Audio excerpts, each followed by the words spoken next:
사람은 평생 누군가를 돌보며 산다고 하지요. 저는 그 말의 의미를 이제야 알 것 같습니다. 구독과 좋아요는 저에게 큰 힘이 됩니다. 내 이름은 정순자, 이른을 코앞에 둔 요양보호사입니다. 남의 부모를 씻기고 먹이고 말벗되어 주는 게 제 일이었죠. 누군가에게는 냄새나는 일, 누군가에게는 천한 일이라지만 저는 그 손을 잡아줄 수 있는 게 참 고마웠어요. 새벽 5시 병실을 하나하나 돌며 어르신들의 이불을 펴줍니다. 추우시죠? 이불 한 겹 더 덮어드릴게요. 그럴 때면 어르신들이 제 손을 꼭 잡곤 하죠. 우리 딸 같아요. 고마워요. 그 한마디면 하루 피로가 싹 풀렸습니다. 하지만 제게도 집이 있고 가족이 있었습니다. 며느리, 그 아이는 제가 이 일을 하는 걸 늘 못마땅해 했죠. 어머니, 이제 그만두세요. 나이도 있으신데 몸만 상해요. 내가 이 일을 그만두면 누가 그분들 돌봐주니? 그건 가족도 아닌데요. 남의 일까지 왜 그렇게 하세요? 며느리의 말 한마디, 한마디가 가슴을 찔렀습니다. 그래도 웃었어요. 이 아이도 고생이 많겠지. 내가 마음 넓게 품어야지. 그렇게 넘겼습니다. 그러던 어느 날이었습니다. 새벽 근무 중 갑자기 가슴이 답답해졌어요. 숨이 가빠지고 시야가 흐려지더니 그대로 쓰러졌습니다. 눈을 뜨니 병실이었습니다. 낯선 의사가 제 앞에 앉아 있더군요. 정순자님, 검사 결과가 나왔습니다. 말기 폐암입니다. 아마 3개월 정도 남으셨습니다. 그 순간 귀가 먹먹했습니다. 심장이 아닌 영혼이 무너지는 소리가 났습니다. 내가 평생 돌봐온 사람들은 수없이 죽음을 맞이했습니다. 그때마다 나는 그들의 손을 꼭 잡아줬죠. 괜찮아요. 편히 가세요. 그런데 이제 그 말을 나한테 해야 한다니요. 며느리에게 이 사실을 알렸습니다. 그 아이의 목소리가 전화기 너머로 들려왔죠. 그래요, 어머니. 치료는 받으실 거죠? 아니, 이젠 그만하려고 해. 알겠어요. 딱 거기까지였습니다. 그 아이는 아무 말도 하지 않았습니다. 걱정도 눈물도 한숨도 없이 그냥 아무렇지 않게 전화를 끊었어요. 그날 밤 저는 요양병원 복도 끝 창가에 앉았습니다. 창밖으로 보이는 가로등 불빛이 어찌나 따뜻하던지요. 손끝에 닿는 공기조차 낯설고 생생했습니다. 이제 내가 돌봐야 할 사람은 나 자신이구나. 평생 남을 위해 살았는데 이제서야 내 하루를 위해 살아야겠다는 생각이 들었습니다. 하지만 머릿속에 자꾸 며느리 얼굴이 떠올랐어요. 무표정한 얼굴, 차가운 말투, 그리고 나를 피하던 눈빛. 그래도 미워하면 안 되지. 그 아이도 나처럼 외로운 사람일지도 몰라. 그렇게 스스로를 달래며 나는 오늘도 누군가의 손을 잡아줍니다. 비록 내 시간이 얼마 남지 않았더라도 돌보는 손길이 내 삶의 마지막 의미니까요. 평생 남을 돌보며 살았던 나의 인생. 이제 남은 시간만큼은 누군가가 아닌 나를 위해 살고 싶습니다. 시한부라는 말이 내게 익숙해질 무렵 몸은 점점 말을 듣지 않았다. 밥맛이 사라지고 밤마다 기침이 쏟아졌다. 그럼에도 나는 출근을 멈추지 않았다. 누워있는 노인들을 보면 이상하게도 마음이 편했다.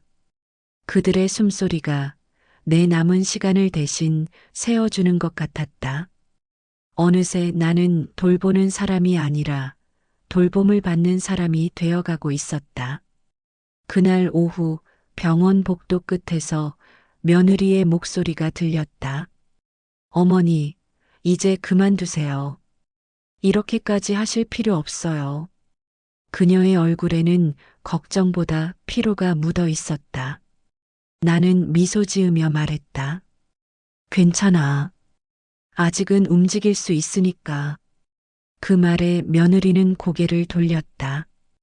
이제 나이도 있으신데 그만 좀 하세요. 사람들 보기에도 그렇고요. 그 한마디가 내 가슴을 내려앉게 했다. 사람들 보기에도 나는 평생 남을 위해 살아왔는데 이제 와서 남의 눈이 문제라니. 며느리는 가방에서 봉투 하나를 꺼내 내밀었다. 이거요. 작은 병실 자리 알아봤어요. 거기서 쉬세요. 아버지도 그게 좋다고 하셨어요. 나는 그 봉투를 받지 않았다. 그 속에 담긴 건 돈이 아니라 냉기였다. 나는 아직 일할 수 있어. 어머니, 언제까지요? 죽을 때까지요? 그녀의 말이 공기 속에 무겁게 내려앉았다. 나는 아무 대답도 하지 못했다. 그저 고개를 숙이고 손끝으로 내 명찰을 만졌다. 요양보호사 정순자. 평생 그 이름으로 불렸는데 이제는 그마저도 빼앗기려는 듯했다. 며칠 뒤 병원에서 나를 위한 작은 송별회를 열어줬다. 함께 일하던 직원들이 케이크를 들고 웃으며 말했다. 선생님, 이제 좀 쉬세요. 고생 많으셨어요. 나는 웃으며 초를 불었지만 속으로는 울고 있었다. 이 초 하나를 끄는 것처럼 내 생도 꺼져가고 있었다. 집으로 돌아오니 며느리가 차갑게 물었다. 치료는 안 받으신다고요? 그래, 이제 다 내려놨어. 그럼 앞으로는 어떻게 하실 건데요? 그냥 평소처럼 밥 짓고 이불 깨고 그렇게.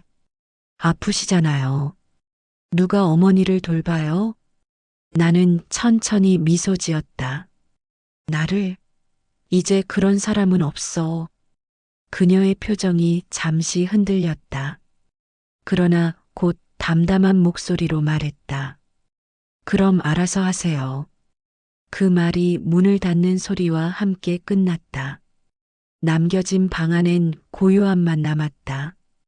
그날 밤 오래된 수첩을 꺼냈다. 그 안에는 내가 만났던 환자들의 이름이 빼곡히 적혀 있었다. 김정혜 어르신 새벽마다 딸 이름 부름. 이만수 어르신 죽기 전까지 고맙다 한마디 남김. 그리고 마지막 줄, 며느리 아직 내 마음을 모른다. 펜이 멈추지 않았다. 나는 내 마음을 적기 시작했다. 사람은 결국 자신이 돌봐준 만큼 기억된다고 믿었다. 하지만 내 인생을 기억해 줄 사람은 이제 아무도 없겠구나. 한참을 쓰다가 나는 수첩을 덮었다. 눈물이 떨어져 종이에 번졌다. 내 눈물이 아니라 내 마음이 흘러내리는 듯했다. 그때 문이 열리며 손주가 들어왔다. 할머니, 밥 드셨어요? 그 아이의 말에 나는 겨우 미소 지었다. 응, 조금. 손주는 책가방에서 작은 그림 한 장을 꺼냈다. 할머니 사랑해요. 오래오래 같이 살자. 삐뚤빼뚤한 글씨가 내 가슴을 쳤다. 나는 그 그림을 품에 꼭 안았다. 그래, 나한테도 아직 남은 게 있었구나. 손주가 방을 나간 후 며느리의 목소리가 거실에서 들렸다. 엄마, 이제 그만 좀 하세요. 아이 앞에서도 그런 표정 좀 하지 말아요. 그 말에 나는 문 너머로 대답하지 않았다. 단지 속으로 중얼거렸다. 나는 평생 남을 돌봤지. 정작 너는 단 한 번도 나를 돌본 적이 없구나. 밤이 깊었다. 창밖 가로등 불빛이 흔들리고 내 호흡도 함께 흔들렸다. 내가 그토록 지켜왔던 돌봄이라는 단어가 이토록 서글픈 말이 될 줄 몰랐다. 이제 나는 알고 있다.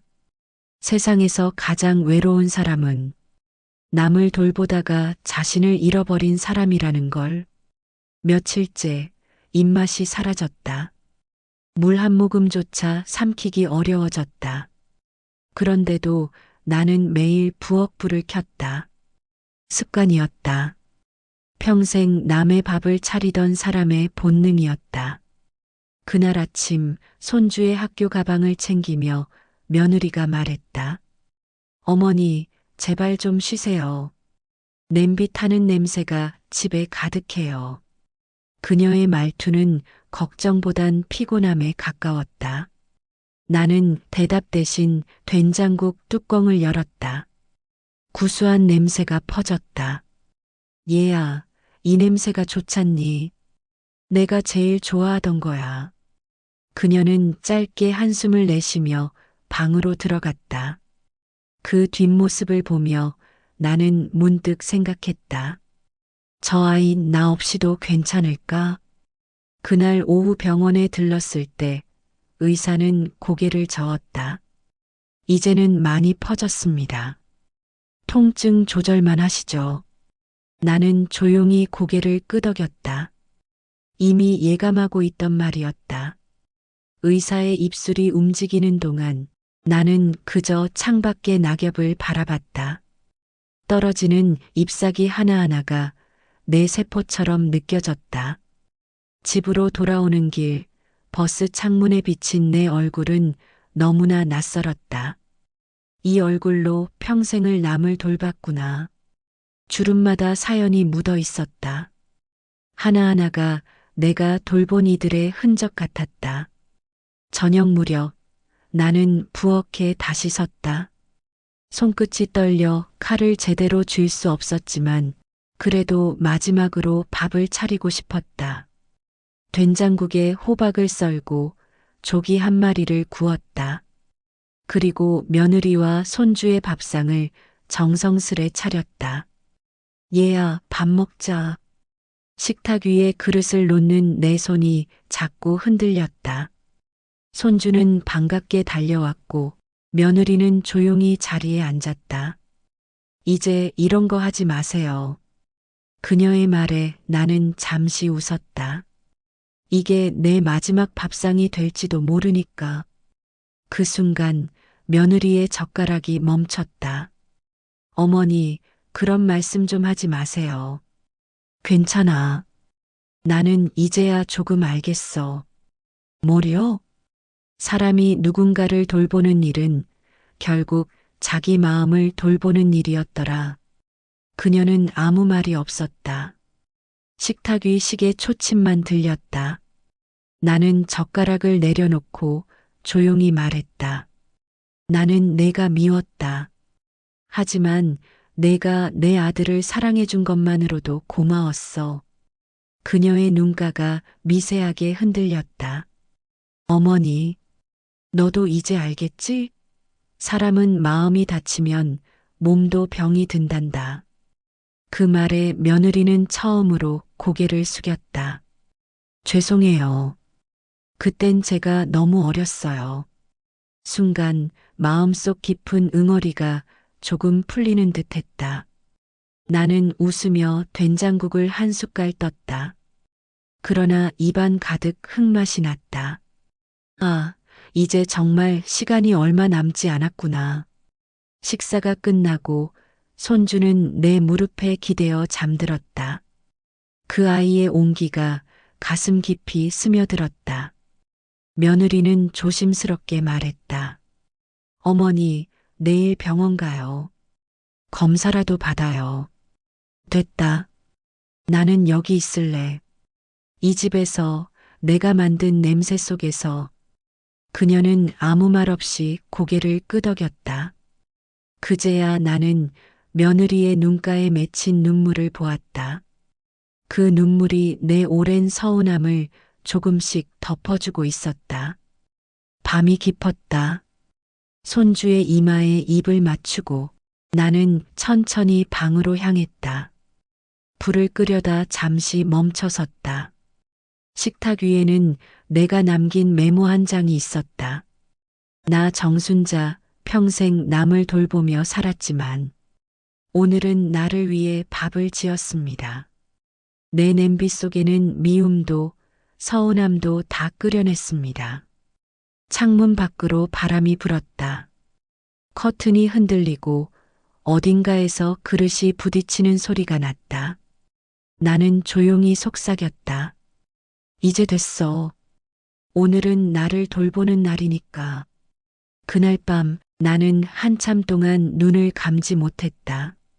하지만 이상하게도 마음은 편안했다. 며느리의 발걸음 소리, 손주의 숨소리가 내가 지켜온 세상 마지막 음악처럼 들렸다. 장례식장엔 비가 내렸다. 희뿌연 연기처럼 흐릿한 조문객들 사이로 며느리 수지는 검은 상복을 입은 채 고개를 숙이고 있었다. 사진 속 정순자는 잔잔히 웃고 있었다. 세상에서 가장 온순한 얼굴이었다. 이제야 좀 편히 쉬세요, 어머니. 수진의 눈가가 젖어 있었다. 하지만 그 눈물 속에는 후회보다 두려움이 섞여 있었다. 며칠 전 정순자는 조용히 세상을 떠났다. 그녀는 병원으로 가지 않았다. 나는 집에서 내가 돌본 냄비 냄새 맡으며 갈 거야. 그게 마지막 말이었다. 그 후 변호사가 집을 찾아왔다. 고인께서 생전에 남기신 문서가 있습니다. 수지는 놀라서 고개를 들었다. 문서요? 변호사는 봉투 하나를 내밀었다. 두꺼운 봉투엔 정순자의 필체로 이렇게 적혀 있었다. 내 마지막 돌봄은 진실을 위한 것이다. 봉투 안에는 통장 2개가 들어 있었다. 하나는 평생 요양보호사로 모은 돈, 그리고 다른 하나는 며느리 이름으로 된 계좌. 그 안에는 수진 명의로 매달 자동이체된 거액의 금액이 찍혀 있었다. 이게 뭐예요? 변호사는 차분히 말했다. 고인께서 말씀하셨습니다. 며느리가 나를 부끄러워했지만 나는 그 아이가 다시 일어설 발판이 되길 바랐다. 하지만 마지막에 내용을 변경하셨습니다. 수진의 손끝이 떨렸다. 변호사는 말을 이었다. 수진 씨가 요양보호사였던 어머니의 일을 무시하고 남의 밥이나 퍼주는 게 뭐가 대단하냐며.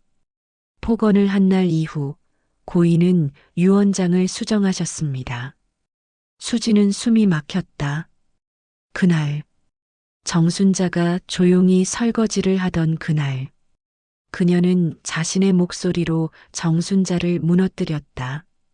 그만 좀 남 눈치 보며 사세요, 엄마. 그러니 평생 가난하죠. 그 말이 이렇게 돌아올 줄은 몰랐다. 변호사는 마지막 문장을 읽었다. 내 평생 모은 돈은 나를 진심으로 돌봐준 사람에게 갑니다. 내 며느리가 아니라 내 곁을 끝까지 지켜준 그 손녀에게. 순간 수지는 고개를 번쩍 들었다. 손녀요? 변호사는 고개를 끄덕였다. 네, 아이 명의로 전부 이전 처리되어 있습니다. 어머니의 유언에 따라 성년이 될 때까지 손 떼실 수 없습니다. 수진의 얼굴이 창백해졌다. 눈앞이 어지러웠다. 그 돈으로 나중에 엄마를 기억해줬으면 좋겠다고 하셨습니다. 변호사의 마지막 말이 잔인하게 맺혔다. 집에 돌아온 수지는 부엌 문턱에서 멈췄다. 냄비 하나, 국자 하나 그대로였다. 모두 정순자가 마지막까지 닦아놓은 흔적이었다. 그때 전화벨이 울렸다. 여보세요? 병원에서 걸려온 전화였다. 수진 씨 맞으시죠? 고인께서 기증하신 물품이 도착했습니다. 기증이요? 네, 요양보호사 협회 쪽으로 휠체어 20대, 침대 10개 전부 본인 명의로. 그 순간 수지는 무너졌다. 평생 남을 돌보던 시어머니가 죽어서도 누군가를 돌보고 있었다. 그녀는 부엌 바닥에 주저앉아 오열했다. 어머니, 왜 그렇게까지? 그때 식탁 위에 놓인 봉투 하나가 눈에 들어왔다. 봉투 속엔 짧은 쪽지 한 장. 수진아, 사람의 가치는 남이 정하지 않는다. 너도 언젠가 누군가를 돌보게 될 거다. 그때 나를 떠올려라. 수지는 그 쪽지를 꼭 쥐었다. 그리고 처음으로 냄비에 물을 올렸다. 된장 한 숟갈, 파 한 줌, 그 냄새가 부엌을 채웠다. 눈물이 뚝뚝 떨어졌다. 그날 밤 수지는 말했다. 이제 알겠어요, 어머니. 남을 돌보는 일은 가장 강한 사람만이 할 수 있는 일이었어요. 불 꺼진 부엌에서 정순자의 낡은 앞치마가 천천히 흔들렸다. 그녀의 마지막 복수는 미움이 아닌 사랑이었다. 그리고 그 사랑이 며느리의 가슴에 깊게 꽂혔다. 잔잔히 사람의 가치는 남이 정하지 않는다. 그 한 줄의 메모가 며느리의 마음을 무너뜨렸다. 평생 남을 돌보던 시어머니의 마지막 복수는 돈도 말도 아닌 진심이었다. 그날 이후 며느리는 매일 냄비를 올렸다. 어머니의 냄새, 그 냄새가 다시 집을 따뜻하게 만들었다.